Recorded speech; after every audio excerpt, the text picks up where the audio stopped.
Hey, Jackson, where are you? It's getting kind of late. Jackson, is everything okay? Has something happened? Ugh, why are you blowing up my phone? What do you mean? You're not responding to me, so of course I'm going to be worried and text you. All you're doing is being annoying. If I wanted to talk to you, I would've. What has gotten into you? What are you prattling on about now? Nothing's wrong with me. Okay, fine. Look, when are you getting home? I prepared dinner, but it's getting kind of late and I'm hungry. I didn't want the food to go cold for you, though, so I haven't cooked it yet. I get back when I get back. What kind of answer is that? The only one that you're getting. You know what? Fine. I don't know what's gotten you into such a mood, but I've had enough of it. I'm putting the dinner in, and if it's cold by the time you get back, then that's your problem. You can put it in the microwave or something. Wow, what a caring wife you are. Hey, I've tried to ask you when you'll be back and been nothing but nice, but you've been a complete jerk, so I've given up. If you want to apologize, then we can start this evening over. Why would I apologize to you? You should be the one saying sorry to me. I'm your husband, and you should be doing whatever I say. That's what a good wife would do. Excuse you? You heard me. This isn't the first time you've acted out like this. I mean, this is the first time in ages that you even bother to cook. A good wife would do that daily, and would have it ready for when her husband got home, no matter what time it was. I can't believe what you're saying right now. Are you actually telling me that I should be nothing but a good little housewife who does whatever her husband demands of her? Well, yeah, that's what marriage is. No, it really isn't.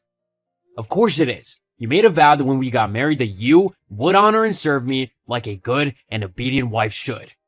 At no point in our marriage vows did I say anything like that at all.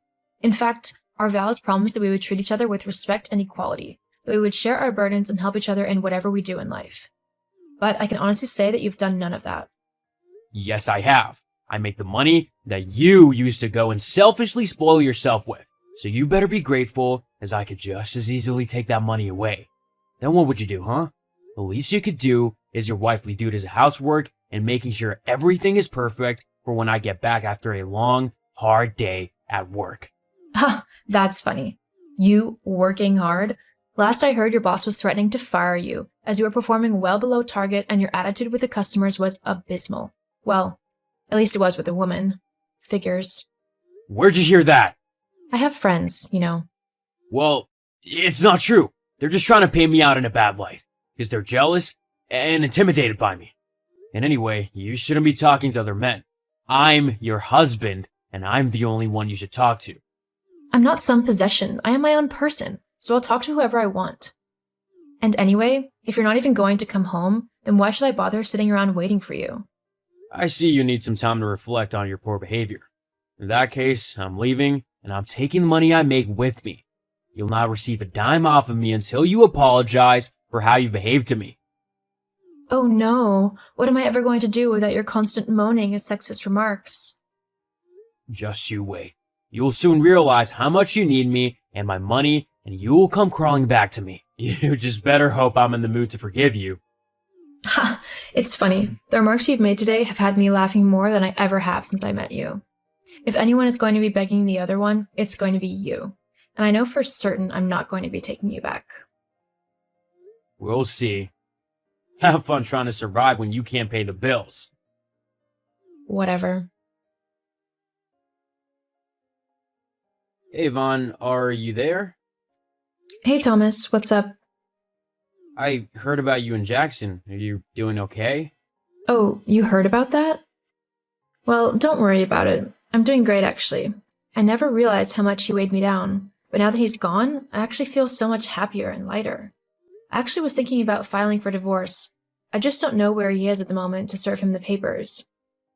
Oh, wow, that's great for you. I'm glad you're happy. As for where Jackson is, he's actually crashing at his mom's place. When he left you, he came and told me about it. To be honest, though, I'm glad you've realized what kind of guy he is. I mean, he wasn't so bad when we were kids, but he's definitely gotten way worse over the years. Tell me about it. Yeah, I've been trying to distance myself from him, actually. I don't really want to have someone like him in my life anymore. I mean, who would want to be friends with someone so horrible? I know how you feel. I bet he's causing his mom grief as well, being at hers. Definitely. They were screaming at each other before the first day was over. I feel bad for her. He just does whatever he wants without regard to anyone else. Not to mention the fact that he's broke and owes loads of people money, including me. Yeah, I've loaned him quite a bit over the years to try and help him pay the bills. I hate to break it to you, Tom, but Jackson doesn't pay the bills. I do. What? Yeah, I pay the mortgage and all the other bills as well. Jackson doesn't really contribute much to the house. He spends all of his money on drinking and gambling. What the? He said he needed it to support you because you were paid very little at your job. I didn't want you to suffer, so I helped out. That's very sweet of you, Tom, and I'm sorry that he lied to you about it. I actually earn a lot more than Jackson, so I was never in trouble. Well, I'll be demanding my money back from him ASAP. Don't be afraid to get the courts involved either. I'm sure they could help you. But I think we should get our own back as well. For all the horrible things he said and done to us. What did you have in mind? Well... Hello, Yvonne. I know it's been a while since you last heard from me. And I bet you're ready to about apologize for your unruly attitude and beg for me to come home. Am I right? Jackson, has it really been a month already? I guess time really does fly when you're finally having fun. What are you on about? You can't have been having fun. You should have been crying and begging for me to come back home. Oh, I see. You're just trying to make it seem like you were okay without me.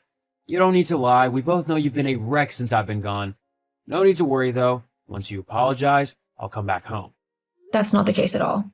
I can honestly say that I've loved every moment away from you, and that I will be happy for the rest of my life knowing that I will never have to deal with you again after this.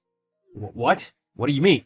Exactly what I said. With you gone, I was finally able to see that I deserve much better than you, and that you were actually holding me back from a better life. Don't be ridiculous. I'm the only thing in your life that makes it worthwhile. Without me, you're nothing. See? It's that kind of negativity and vile abuse that I haven't missed. Whatever. We can talk about it when I get back home. Make sure you have my dinner ready for me. I'll be there soon. Well, I mean, good luck with that. But the family who lives there now might not be so welcoming to a stranger bursting into their home. Huh? Such a witty repartee. If you didn't understand, and no surprise with that pea-sized brain of yours, I've sold the house. You what? Sold the house. Geez, do try and keep up. Well, why would you do that? That was my home. Actually, it was my home. My name was on the mortgage, and I paid all of the bills, so I could do whatever I wanted with it. I'm still your husband, so I'm entitled to half of that money. Give it to me now. What? Not even a please? Anyway, you're not entitled to anything. It was my money, and Thomas and I have used it however we wanted to. What do you mean? Oh, well, after your little tantrum, Thomas messaged me to see how I was doing. We got to talking and soon began seeing each other. Actually, we're on a little trip right now. We used the money from the house. How could you do this to me? You're my wife. About that. You'll be receiving some papers in the post soon. Make sure to sign them.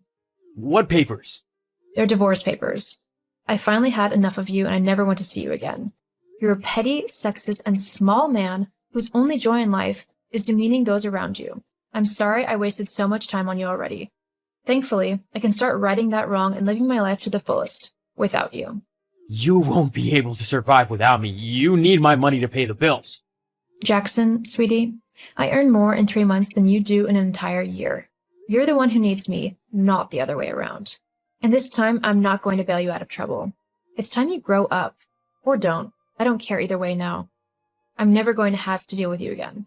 Make sure you sign those divorce papers, otherwise I'll have to get the authorities involved. Goodbye. No, wait, Yvonne! You can't just leave me like this. I'm your husband, so do what I say. Yvonne?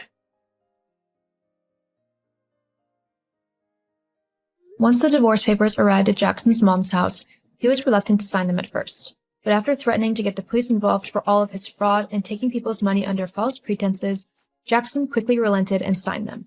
Once free, Thomas and I began to date and got to know each other really well. He treats me how I deserve, with respect and love, and I do the same for him.